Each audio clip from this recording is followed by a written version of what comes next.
समुद्र खारट का असतो? चला यामागे दडलेलं रहस्य उलगडूया. समुद्राचं पाणी कोणी चाखलं असेल तर एक गोष्ट लगेच लक्षात येते, ते प्रचंड खारट असतं. पण कधी असा विचार मनात आलाय का, हे अथांग महासागर इतके खारट झाले तरी कसे? आज आपण यामागचं सोपं विज्ञान समजून घेणार आहोत.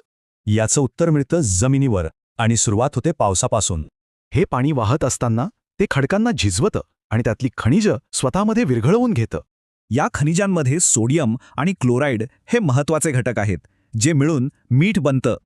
पण ही तर फक्त अर्धी गोष्ट झाली. खरी गंमत तर पुढे आहे. इथे सूर्याची भूमिका खूप महत्वाची आहे. तो समुद्राच्या पाण्याची वाफ करतो. पण मीठ आणि खनिजं मात्र समुद्रातच राहतात, ज्यामुळे त्यांची घनता वाढत जाते.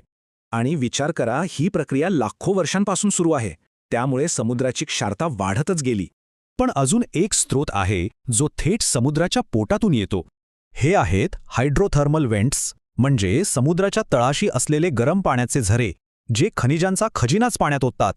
मग प्रश्न पडतो की समुद्र नक्की किती खारट आहे?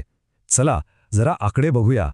सरासरी पाहिलं तर समुद्राचं पाणी वजनाने सुमारे 3.5% खारट आहे. सोप्या भाषेत सांगायचं तर 1 लिटर समुद्राच्या पाण्यात आपल्याला साधारण 35 ग्राम मीठ मिळेल. हे प्रमाण किती प्रचंड आहे हे समजण्यासाठी एक भन्नाट कल्पना करूया. जर समुद्रातलं सगळं मीठ बाहेर काढलं तर ते संपूर्ण जमिनीवर तब्बल 500 फूट उंच थर तयार करेल.